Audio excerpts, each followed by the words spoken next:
ശുദ്ധമായ തേനാണെങ്കിൽ തേനാപ്പിൽ തേനീച്ചയുടെ vaccine തേനീച്ചയുടെ body parts ഒഴിവാക്കണം. അതിനൊരു മെത്തേഡാണ് പറഞ്ഞിരുന്നത് ഡബിൾ ബോയിലിംഗ് സിസ്റ്റം.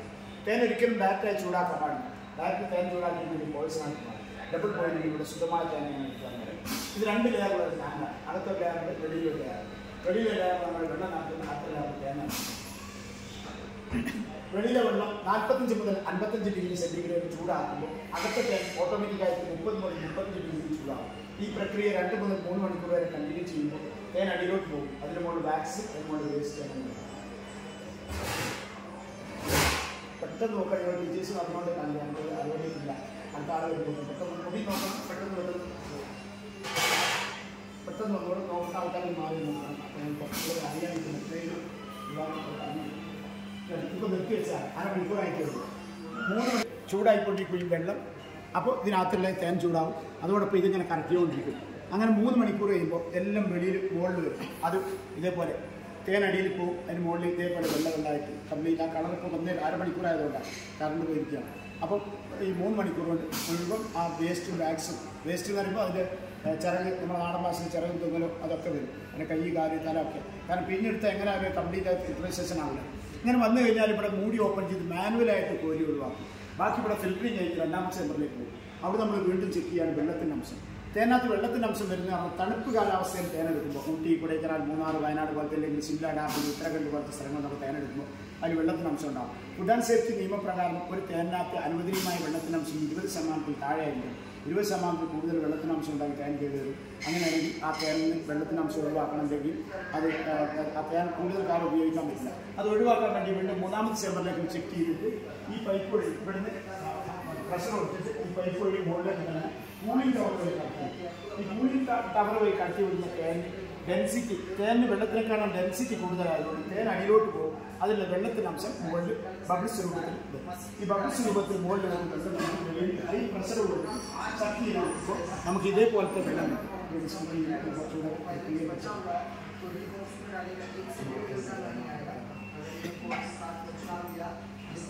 ഇത് സകലം പോലും മധുരം കാണത്തില്ല.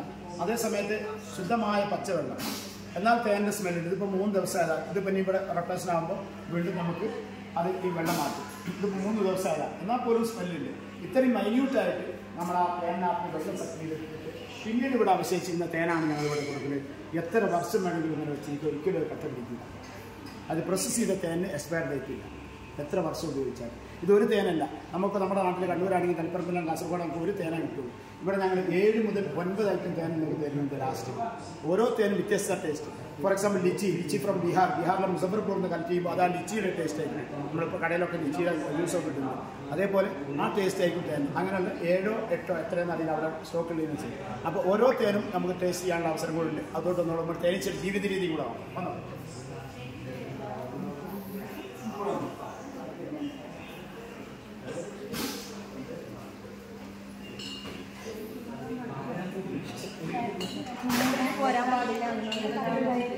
അത് നമ്മൾ അതൊക്കെ ചെയ്യാം. ചൂടാക്കുന്ന ഡയറക്റ്റ് ചൂടാക്കാൻ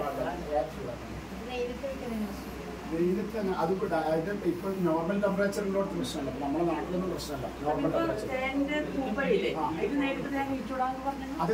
അത് പൂപ്പൽ എന്ന് പറഞ്ഞാൽ സ്മെല്ലോ ഇല്ലെങ്കിൽ ആ ഗ്യാസോ വന്നു കഴിഞ്ഞാൽ പിന്നെ തേൻ ഉപയോഗിക്കാൻ പറ്റില്ല. അത് നമ്മൾ കഴിക്കുന്നില്ലല്ലോ. അത് നമ്മൾ ചൂസ് ചെയ്തിട്ട് വെളിയിൽ കളയാം. അങ്ങനെ കഴിക്കാം.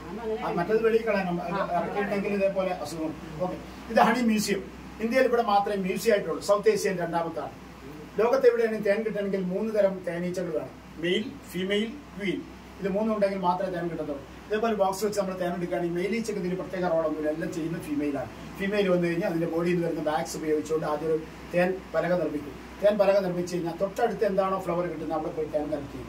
ശരിക്കും പൂവിന്ന് തേൻ കളക്ട് ചെയ്യുമ്പോൾ തേനായിട്ട് കിട്ടുന്നത് അതിന് നെക്ടർ എന്ന് പറയും. ആ പൂവിന്ന് കളക്ട് ചെയ്യുമ്പോൾ നെക്ടർ കളക്ട് ചെയ്യുമ്പോൾ വെള്ളത്തിൻ്റെ അംശം കൂടുതൽ ഉണ്ടാകും. നെക്ടർ വെള്ളത്തിൻ്റെ അംശം ജലാംശം കൂടുതലുള്ളതുകൊണ്ട് ആ നെക്ടർ അത് ജലാംശം അതിൽ നിന്ന് ബാഷ്പീകരിക്കാൻ വേണ്ടി മിനിമം 3 തേനീച്ചകൾക്ക് അത് അവർ പകർന്നു കൊടുക്കും. അതായത് ആ നെക്ടർ എടുക്കുന്ന തേനീച്ച മറ്റൊരു തേനീച്ചയുടെ വായിൽ വെച്ച് കൊടുക്കും, ആ തേനീച്ച അടുത്ത ആൾക്ക് പകർന്നു കൊടുക്കും. ഓരോ തേനീച്ചകളും ഇത് റിസീവ് ചെയ്യുമ്പോൾ അവർ 2 വിങ്സും അടിച്ചുകൊണ്ടിരിക്കും. ഒരു സെക്കൻഡിൽ 200-ൽ പരം പ്രാവശ്യം വിങ്സ് അടിക്കുന്നതുകൊണ്ട് ആ നെക്ടറിനകത്തെ ജലാംശം കുറയും. അങ്ങനെ 3ാമത്തെ തേനീച്ചയുടെ അടുത്തെത്തുമ്പോൾ ആ നെക്ടർ അതിൻ്റെ വയറ്റിനകത്തോട്ട് ഇറക്കും. ഒരു തേനീച്ചയ്ക്ക് 2 വയറുണ്ടാവും. ഒരു വയറ്റിനകത്തോട്ടിട്ട് 2ാമത്തെ വയറ്റിനകത്ത് വീണ്ടും ഒരു എൻസൈം പുറപ്പെടുവിക്കും. എന്നിട്ട് രണ്ടും കൂടി ചേർത്ത് മിക്സ് ചെയ്തിട്ട് തിരിച്ച് വഴി വെളിയിലെടുത്തിട്ട് ആദ്യം ഉണ്ടാക്കി വെച്ച ആ തേൻ പലയുടെ മുകളിൽ നിക്ഷേപിക്കും. എന്നിട്ട് അതിൻ്റെ ബാക്സ് കൊണ്ട് കവർ ചെയ്ത് വെക്കും. അപ്പോഴാണ് നമുക്ക് തേൻ കിട്ടുന്നത്. ഇത്രയും പ്രക്രിയ കഴിഞ്ഞാണ് തേൻ കിട്ടുന്നത്. ഇത് റാണീച്ച. റാണീച്ച വർഷത്തിൽ ഒരു പ്രാവശ്യം വെളിയിൽ പോകുന്നുള്ളൂ. ഓരോ പ്രാവശ്യം വെളിയിൽ പോകുമ്പോഴും മെയിലീച്ച കൂടെ പോകും. മെയിലീച്ച റാണി വെളിയിൽ പോയിട്ട് വെളിയിൽ നിന്ന് മാറ്റിങ് നടക്കുന്നു. മാറ്റിങ് നടന്നു കഴിഞ്ഞാൽ അപ്പം തന്നെ ആണീച്ച മരണപ്പെടും. ആണീച്ച മരണപ്പെട്ട് കഴിഞ്ഞാൽ റാണി തിരിച്ചു വന്നിട്ട് മുട്ടയിടും. ഒരു പ്രാവശ്യം മുട്ടയിടുമ്പോൾ 1000 മുതൽ 1400 മുട്ടകളിടും. മുട്ടയിട്ട് കഴിഞ്ഞ് 24 ദിവസം മുട്ടയുടെ മുകളിൽ അടയിരിക്കും. 24 ദിവസം കഴിഞ്ഞാൽ മുട്ട വിരിഞ്ഞ് കുഞ്ഞുങ്ങൾ വരും. ആ വരുന്ന കുഞ്ഞുങ്ങളുടെ തൊണ്ടക്കാത്തുന്ന ഒരു സിറപ്പ് വരും. അതാണ് റോയൽ ജെല്ലി എന്ന് പറയുന്നത്. ഈ റോയൽ ജെല്ലിയാണ് ഫിലിം സ്റ്റാറുകളും സെലിബ്രിറ്റികളും ഒക്കെ കഴിക്കുന്നത്. ആന്റി ഏജ്, പ്രായം തോന്നിക്കാതിരിക്കാൻ വേണ്ടി, ബോഡിയിൽ എക്സ്ട്രാ എനർജി കിട്ടാൻ വേണ്ടി, രോഗപ്രതിരോധ ശേഷി വർദ്ധിക്കാൻ, നിത്യ യൗവനം നിലനിർത്താൻ ഇതിനൊക്കെ റോയൽ ജെല്ലി ഉപയോഗിക്കുന്നത്. വിദേശ രാജ്യങ്ങളിലൊക്കെ അത് ക്യാപ്സ്യൂൾ ടൈപ്പിലാണ് കൊടുക്കുന്നത്. ഇന്ത്യയിൽ ക്യാപ്സ്യൂൾ ടൈപ്പിൽ കിട്ടുന്നത് നമ്മൾ കസ്റ്റമർ മുമ്പിൽ മിക്സ് ചെയ്താണ് കൊടുക്കുന്നത്. 20 ഗ്രാം റോയൽ ജെല്ലി 300 ഗ്രാം സിഗർ ഹണിയിൽ മിക്സ് ചെയ്ത് കൊടുക്കുമ്പോൾ ഒരു മാസത്തെ കോഴ്സാണ്. ഒരാൾക്ക് ഒരു ദിവസം 10 ഗ്രാം വീതം കഴിക്കാൻ പാടുള്ളൂ. അതിൽ കൂടുതൽ കഴിച്ചിട്ട് വോമിറ്റിംഗ് വരും. ഈ റാണീച്ചയുടെ ഭക്ഷണമാണ് ശരിക്കും റോയൽ ജെല്ലി. റോയൽ ജെല്ലി കഴിക്കുന്നതുകൊണ്ട് റാണി എപ്പോഴും വലുതായിരിക്കും, കാണാൻ സൗന്ദര്യം ഉണ്ടാവും. അതിൻ്റെ ജീവിതം 3 വർഷം വരെ. ആ സമയത്ത് ആണാണെങ്കിലും പെണ്ണാണെങ്കിലും അത് 3 മാസം മുതൽ 4 മാസം വരെ ജീവിക്കുന്നുള്ളൂ. അതിനുശേഷം ഓട്ടോമാറ്റിക്കായിട്ട് മരിച്ചു. കാരണം അവർക്ക് ഈ റോയൽ ജെല്ലി കഴിക്കാനുള്ള അവസരം കിട്ടില്ല. റാണി റോയൽ ജെല്ലി കഴിക്കുന്നതുകൊണ്ടാണ് ഈ 3 വർഷം ജീവിക്കുന്നത്. സാർ കുറച്ചുകൂടെ കാണാം. ഇതൊരു തേനീച്ചയുടെ തലയാണ്. മനുഷ്യർക്കൊക്കെ 2 കണ്ണുള്ളപ്പോൾ ഒരു തേനീച്ചക്ക് 5 കണ്ണുണ്ട്. മുകളിൽ 3 എണ്ണം, 2 സൈഡിലും ഓരോന്ന്. ഇത് 2 കോമ്പൗണ്ട് ആയി എന്നാ പറയുക. ഈ കോമ്പൗണ്ട് ആയി 2 സെൻസറിങ് പവർ ഉണ്ട്. ഇപ്പോൾ നിങ്ങൾ ഇത്രയും പേരുണ്ട്. ആരെങ്കിലും ഒരാളൊരു കല്ലെടുത്തതിന് എറിഞ്ഞിട്ടുണ്ടെങ്കിൽ ആ എറിഞ്ഞ ആളെ മാത്രം എയിം ചെയ്തുകൊണ്ട് ഒന്ന് ആക്രമിക്കാണ്ട് ഒരു കഴിവുള്ള ജീവിയാണ് തേനീച്ച. നിങ്ങൾ കല്ലെടുക്കുമ്പോഴേ അതിൻ്റെ സെൻസറിങ്ങിലായി കണ്ടുപിടിക്കുക ഇവിടുന്നാണ് കല്ല് വരുന്നത്. അതുകൂടാതെ മുകളിലുള്ള ഈ 3 കണ്ണുകളും 360 ഡിഗ്രിയിൽ ചലിപ്പിക്കാൻ കഴിയുന്ന ലോകത്തെ ഏക ജീവിയാണ് തേനീച്ച. അടുത്ത മിനിറ്റ്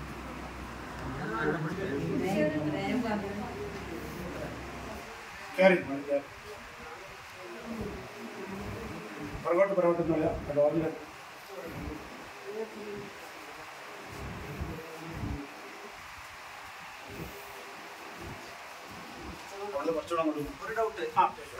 പിന്നെ അതെ സാറ് ചോദിച്ച ചോദ്യം അത് നമ്മള് ഈ മെയിലും ക്യൂനുമാണ് മാറ്റിങ് നടക്കുന്നത്. മാറ്റിങ് നടന്നു കഴിഞ്ഞാൽ ഈ മുട്ട ഇടുമ്പോൾ ആ മുട്ടകളെല്ലാം പിരിഞ്ഞു വരുമ്പോൾ അത് ഫീമെയിലായിരിക്കും. മാറ്റിങ് കഴിയാതെ വരുന്നത് മെയിലുമായിരിക്കും. മാറ്റിങ് കഴിഞ്ഞ് വരുന്ന ഈ ഫീമെയിൽ കുഞ്ഞുങ്ങൾ ഈ മുട്ട അത് വിരിഞ്ഞു വരുന്ന കുഞ്ഞുങ്ങളിൽ നിന്ന് 3 പേര് അവരെ മാറ്റി നിർത്തിയിട്ട് അവർക്ക് മാത്രം ഈ റോയൽ ജെല്ലി ഫീഡ് ചെയ്യും. എന്നിട്ട് അതിൽ നിന്ന് സ്ട്രെങ്ത് കാണിച്ച് ലാർവ പരുവത്തിൽ നിന്ന് വെളിയിൽ വരുന്ന ആരാണോ അവരാണ് നെക്സ്റ്റ്. ബാക്കിയുള്ളവർ അവരെ നിൽക്കുന്നത്. അതിപ്പോൾ സാറ് ചോദിച്ചുകൊണ്ട് അതാണ് ചില പറയുന്നവരുണ്ടാവും. അതാണ് അതിൻ്റെ ശരിയായ അടുത്ത ക്യൂ. ബാക്കിയുള്ളവർ നശിപ്പിച്ചാൽ കാരണം അവർ ഒരു കൂട്ടിൽ ഒരു പ്രാവശ്യം ഒരു ക്യൂ മാത്രമേ ഉണ്ടാവും. അല്ലെങ്കിൽ അവർ തമ്മിൽ ഫൈറ്റ് ചെയ്തിട്ട് ആരാണോ പിന്നെ അവരവിടെ സ്റ്റേ ചെയ്യും. അല്ലാത്തവർ കൂടി ഇത് സ്റ്റിംഗ്ലെസ് ആണ്. ചെറുതേനാണ്. ചെറുതേൻ വളരെ എല്ലാവർക്കും അറിയാം. മലയാളിക്ക് ചെറുതേൻ പരിചയപ്പെടുത്തേണ്ട ആവശ്യമില്ല. വളരെ അപൂർവമായിട്ട് കിട്ടുന്നുള്ളൂ. സാധാരണ 1 കിലോ കിട്ടുമ്പോൾ ചെറുതേൻ 100 ഗ്രാം മാത്രമേ കിട്ടുന്നുള്ളൂ. അതായത് നമ്മുടെ ഒരു കുഞ്ഞ് ജനിക്കുമ്പോൾ തന്നെ നമ്മൾ ആദ്യമായിട്ട് അതിൻ്റെ വായിൽ വെച്ച് കൊടുക്കുന്ന ചെറുതേനാണ്. അതേപോലെ ആസ്മ, അലർജി, വൈറൽ ഫീവർ ഇതിനൊക്കെ ചെറുതേൻ വളരെ ആവശ്യമുണ്ട്. ഞങ്ങൾ കോവിഡ് സമയത്ത് ചെറുതേൻ മാത്രമേ ഇവിടെ കൊടുത്തിരുന്നു. കാരണം അത്രയും ഡിമാൻഡ് ആയിരുന്നു. അതേപോലെ തന്നെ ചില പിള്ളേർ 2 വയസ്സ് കഴിഞ്ഞാൽ സംസാരശേഷി വരുന്നുണ്ട് കുഞ്ഞുങ്ങൾക്ക്. അതിന് വയമ്പും ചെറുതേൻ വളരെ നല്ലതാണ്. മറ്റു തേനെ അപേക്ഷിച്ച് കുറച്ച് വില കൂടുതലാണെങ്കിൽ ചെറുതേനാണ് ഏറ്റവും ഔഷധം. ഇതാണ് മസ്റ്റർഡ് ആണ്. കടുകിന്റെ പൂവെന്നെടുക്കുന്നതാണ്. ഹിമാചലിൽ നിന്നാണ് കഴിക്കുന്നത്. കാങ്കറ, ചർബ, ഷിംല അങ്ങനെയുള്ള സ്ഥലങ്ങളിലാണ്. അതുകൊണ്ടാണ് ഇങ്ങനത്തെ വെള്ളക്കളർ ആണ്. ഇത് പ്രോസസ് ചെയ്യാത്തതാണ്. ഇതെല്ലാം പ്രോസസ് ചെയ്യാതെ ഇത് പ്രോസസ് ചെയ്യുമ്പോൾ നോർമൽ കളറാണ്. അപ്പോൾ നിങ്ങൾക്ക് ടേസ്റ്റ് വരുമ്പോൾ നോർമൽ കളറിലാണ്. ഇത് വാദം വെരിക്കോസ് വെയിൻ ഉള്ളവർക്ക് വളരെ നല്ലതാണ്. വാദം വെരിക്കോസ് വെയിനൊക്കെ ബോഡിയിൽ വരുന്നതാണ്. ബ്ലഡ് സർക്കുലേഷൻ കുറയുന്നതാണ്. അപ്പം ഈ വെരിക്കോസ് വെയിൻ കൂടുതലും ടീച്ചേഴ്സിന് ഒക്കെ വരുന്നതാണ്. സ്റ്റാൻഡിൽ എപ്പോഴും നമുക്ക് ടീച്ചേഴ്സ് ഓഫീസ് വർക്കൊക്കെ നമ്മളൊക്കെ ഓഫീസ് വർക്ക് ചെയ്ത് എനിക്കില്ല. ഞാൻ പട്ടാളക്കാരനായതുകൊണ്ട് എപ്പോഴും ഇയാളൊക്കെ ചെയ്യുന്നതുകൊണ്ട് അത് വരുന്നില്ല. എത്ര നമ്മളെൻ്റെ കുടുംബത്തിലുള്ള എത്രയോ ടീച്ചേഴ്സിൻ്റെ അവർക്ക് എല്ലാവരും ഇതാണ്. എല്ലാത്തിനും വളരെ കുറവ്, ലേഡീസ് പ്രത്യേകിച്ച്. കാരണം നമ്മൾ ഈ ബ്ലഡ് സർക്കുലേഷൻ കുറയുമ്പോൾ അതിന് ഈ തേൻ മറ്റു തേനെ പോലെയല്ല. ഈ മസ്റ്റർഡ് ആനി എന്ന് പറയുന്നത് അത് ബോഡിക്ക് ഹീറ്റാണ്. സാധാരണ ആരും കഴിക്കുന്നില്ല. ഇന്ത്യ ഏറ്റവും കൂടുതൽ തേൻ യൂറോപ്യൻ കൺട്രീസിലേക്ക് ആണ് എക്സ്പോർട്ട് ചെയ്യുന്നത്. അത് മസ്റ്റർഡ് ആനിയാണ്. കാരണം അവിടെ തണുപ്പ് കാലാവസ്ഥ, അവിടെ ആർക്ക് കഴിക്കാൻ പറ്റും. ഇവിടെ നമ്മൾ കഴിക്കുന്നത് അവിടെ ഇവിടെ ചൂട് കാലാവസ്ഥയായിരുന്നു. ഇത് കഴിക്കുമ്പോൾ ബോഡി ഹീറ്റാവും. ബോഡി ഹീറ്റാവുമ്പോൾ ബ്ലഡ് സർക്കുലേഷൻ കൂടും. അങ്ങനെയാണ് ഈ വെരിക്കോസ് വെയിനും ഈ ആർത്രൈറ്റീസിനൊക്കെ ഈ തേൻ ഉപയോഗിക്കുന്നത്. ഇത് നമ്മൾ സാധാ തേൻ 1 വർഷം അതാണ്. ഇത് 10 വർഷം അതാണ്. തേൻ ഓരോ വർഷം തോറും ഇങ്ങനെ ഡാർക്ക് ആവത്തുള്ളൂ. ഒരിക്കലും ഉപയോഗിച്ചില്ല. എത്ര വർഷം പഴയതാണ് പ്രോസസ് ചെയ്ത തേനാണെങ്കിൽ നമുക്ക് ഉപയോഗിക്കാം. അതിൻ്റെ ടേസ്റ്റോ അതിൻ്റെ ബെനിഫിറ്റോ ഒരിക്കലും പറയുന്നില്ല. ഇതാണ് വാക്സ്. നമ്മൾ വെളിയിൽ പറഞ്ഞില്ല, ടാങ്കിൻ്റെ അടിയിൽ തേൻ അതിൻ്റെ മുകളിൽ കണ്ടില്ല വാക്സ്. അവിടുന്ന് കോരി എടുത്തൊരു ബക്കറ്റ് വെക്കും. അതേപോലെ തന്നെ നമ്മൾ ബക്കറ്റ് വെക്കും. അതുകൊണ്ടാണ് ഈ ഷേപ്പിൽ വന്നത്. അവിടുന്ന് ഡ്രൈ ആകുമ്പോൾ ഇവിടെ കൊണ്ടുവന്നത്. ഇതാണ് moisturising cream, lip balm, body lotion, bee wax ഒക്കെ ഉണ്ടാക്കുന്നത്. ചുണ്ട് പിടിക്കുന്നതിന്, അതായത് ചുണ്ട് പൊട്ടുന്നതിന്, നമ്മുടെ നാട്ടിൽ പറയാൻ ചുണ്ട് പൊട്ടുന്നതിന്. കാലിൻ്റെ അടിയിൽ നമ്മൾ ഈ മടമ്പ് പൊട്ടിക്കീറുന്നതിന് ഉപ്പൂറ്റി എന്ന് പറയും, അല്ലെങ്കിൽ മടമ്പ് എന്നൊക്കെ പറയാം. ഇത് ഓരോ ലാംഗ്വേജ് പല തെക്കുന്നുണ്ട്. അതിനൊക്കെ വളരെ നല്ലതാണ്. അതേപോലെ തന്നെ കണ്ണിൻ്റെ താഴെ കറുപ്പുണ്ടാവും. മുഖത്തല്ല, കണ്ണിൻ്റെ താഴെ കറുപ്പ്. ഇതിനൊക്കെ വളരെ നല്ലതാണ് ഈ വി വാക്സ് എന്നൊക്കെ നമ്മളിവിടെ ചെയ്യുന്നത്. കുഞ്ഞു പേര് 130 250 താങ്കളുണ്ട്. അതേപോലെ തന്നെ ഈ ഫേസ് ക്രീം, ബോഡി ക്രീം അതും ഉണ്ടാക്കുന്നുണ്ട്. നമ്മൾ പുറത്ത് നമ്മൾ കടയിൽ നിന്ന് മറ്റുള്ള വാങ്ങിക്കാൻ എടുക്കുന്ന കെമിക്കൽ ചേർത്ത് എന്തായാലും ഞങ്ങൾ തന്നെ ഇവിടെ ചെയ്യുന്നതാണ്. അവിടെ നിന്ന് ടേസ്റ്റ് ചെയ്യുക, അപ്പം വേണമെങ്കിൽ എടുക്കാം, ടേസ്റ്റ് ചെയ്യാനുള്ള അവസരമുണ്ട്. അപ്പോൾ തേനിൽ ഒന്നും വേസ്റ്റ് ആയി പോകുന്നില്ല. മനുഷ്യർ തമ്മിൽ സംസാരിച്ചുകൊണ്ട് സംവേദനം നടത്തുമ്പോൾ, അല്ലെങ്കിൽ നമ്മൾ ഒരാൾ മറ്റൊരു ആശയവിനിമയം നടത്തുമ്പോൾ, സംസാരിച്ചുകൊണ്ട് ആശയവിനിമയം നടത്തുമ്പോൾ ഒരു തേനീച്ച മറ്റൊരു തേനീച്ചയായി സമ്പാദിക്കുന്നതെന്ന് പറഞ്ഞാൽ ഡാൻസിങ്ങിലൂടെ. അത് കണ്ടുപിടിച്ച ആളാണ് Colvin fresh. Colvin fresh is from Austria. He got Nobel prize on 1974. ഓസ്ട്രിയക്കാരനാണ്. അടുത്തുണ്ട് ചെറിയ സ്റ്റെപ്പ്. പിന്നെ ഈ മഴക്കാലത്ത് വേണ്ടി ഫോറസ്റ്റ് പോകുമ്പോൾ ഉപയോഗിക്കുന്ന ഡ്രസ്സാണ് ഇത്. കോട്ടനാണ്, നല്ല കട്ടിലുള്ള ഡ്രസ്സാണ്. ഇതേപോലത്തെ ഡ്രസ്സ് ഉപയോഗിച്ച് ഫോറസ്റ്റ് പോകുമ്പോൾ തേനീച്ചക്കും സേഫ്റ്റിയാണ്, നമുക്കും സേഫ്റ്റിയാണ്. അഥവാ തേനീച്ചതിന് കുത്തി കഴിഞ്ഞാൽ അതിന് സ്റ്റിങ് ഇതിനകത്ത് കയറത്തില്ല, നമ്മുടെ ശരീരത്തിൽ ഏൽക്കത്തില്ല. അപ്പോൾ രണ്ടുപേർക്കും സേഫ്റ്റിയാണ്. ബൈ ചാൻസ് തേനീച്ച ഒരാളെ കുത്തി, ഒരാൾക്ക് തേനീച്ച കുത്തുന്നതോടുകൂടി തേനീച്ച മരിച്ചു, നമ്മളെല്ലാം തേനീച്ച മരിക്കും. കാരണം അതിന് സ്റ്റിങ് പൊട്ടിപ്പോകും. തേനീച്ചയുടെ സ്റ്റിങ് എന്ന് പറയുമ്പോൾ അതിന് ഉദരത്തോട് ചേർന്നാണുള്ളത്. അവിടെ തന്നെ കട്ട് ചെയ്ത് വരികയായിരുന്നു. അപ്പോൾ തന്നെ തേനീച്ച മരിക്കും. നമുക്ക് ആ സ്റ്റിങ് മാത്രം പറിച്ചെടുത്ത സ്ഥലം മഞ്ഞൾപ്പൊടിയോ തേന അപ്ലൈ ചെയ്താൽ വേദന മാറി കിട്ടും. ഇത് നമ്മുടെ പഴയ മെത്തേഡ്. നാട്ടുപുറങ്ങളിലൊക്കെ നമ്മുടെ വീട്ടിലും പറമ്പിലൊക്കെ ഉണ്ടാവും. തേനെടുക്കാൻ പോകുന്നതിന് ഇതിനകത്ത് പുകയിട്ടിട്ട് നമ്മളിങ്ങനെ പ്രസ് ചെയ്യുമ്പോൾ പുക വന്ന് കണ്ണിലടിക്കും. തേനീച്ച ദൂരം മാറിപ്പോകും. തേനീച്ച ദൂരം മാറിപ്പോകുമ്പോൾ നമ്മൾ ഇതേപോലെ തേനെടുക്കും. ഇതേപോലെ തേനെടുത്തിട്ട് ഇതിനകത്ത് പറ്റും. സെൻട്രിഫ്യൂഗൽ സിസ്റ്റം ഇങ്ങനെ കറക്കുമ്പോൾ തേ മാത്രം പുറത്തേക്ക് അവിടെ ഉണ്ട്, വയനാട്ടിലൊക്കെ ഉണ്ട്. ഇത് നമ്മൾ അതിലിട്ട് ഇങ്ങനെ കറക്കുമ്പോൾ തേ മാത്രം പോകും. തേൻ അട അതിൻ്റെ മുകളിൽ പലകതിൻ്റെ മുകളിലുണ്ടാവും. ഇത് തിരിച്ചു വെക്കുമ്പോൾ തേനീച്ചക്ക് റീഫിൽ ചെയ്യാൻ പെട്ടെന്ന് പറ്റും. നമുക്ക് പെട്ടെന്ന് തേൻ കിട്ടും. പുറത്തു വന്നു ഇത് രണ്ട് മോഡലുണ്ട്. പുറത്തു വന്നോളൂ, നമുക്ക് തേൻ കൊണ്ട് ടേസ്റ്റ്.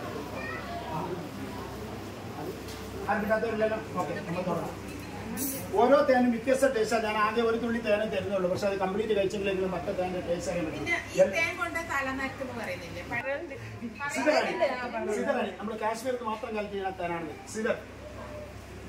ലിവർ ഇത് നമ്മൾ ഏറ്റവും കൂടുതൽ വിറ്റാമിൻ മിനറൽസ് ഉള്ള തേനാണ്. ലിവർ സിറോസിസ് അങ്ങനെ കഴിച്ചോളൂ. Liver cirrhosis, pregnancy lady, urine infection, heart patient, sugar patient, western bacteria, ഫംഗലേരിയ, മഹാബലേശ്വർ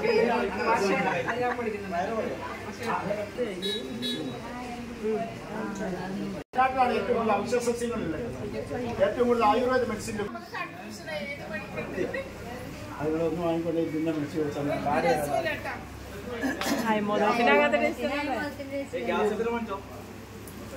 രാജസ്ഥാനിലെ ജയ്പൂർ എന്നാണ് കൽപ്പിക്കുന്നത്. കോട്ട, ജയ്പൂർ അങ്ങനെയുള്ള സ്ഥലങ്ങൾ.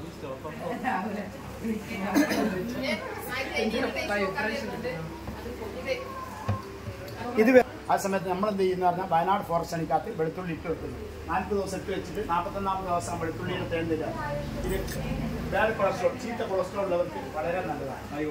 വെറും വെളുത്തുള്ളി കഴിക്കാം. പക്ഷെ നമ്മളെ കഴിക്കില്ല. ടേസ്റ്റ് പോരാട്ടമുണ്ട്.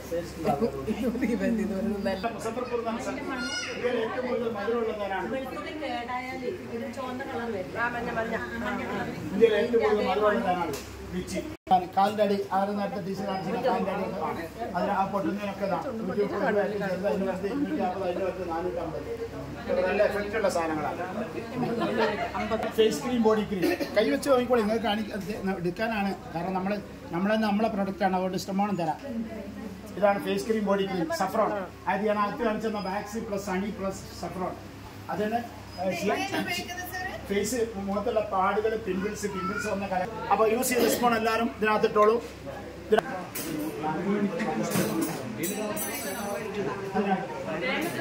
ഞാൻ ഓരോ തേനും ഓരോ വിലയാണ്. നോക്കിക്കോളി. അതാണ് നിങ്ങൾക്ക് വയനാട് തേനാണെങ്കിൽ 1 കിലോ 740 രൂപ. ഇതിലടിയിൽ നോക്കി ഇത്രയും ക്ലിയർ ആണ്. അല്ല, ഇത് അജ്മയിലാണ്. ഇതാണ് ഗ്യാസ്. ഇത് വയനാട് തേൻ 740. എത്ര വർഷം വേണമെങ്കിലും പറ്റാം.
Ross करेगा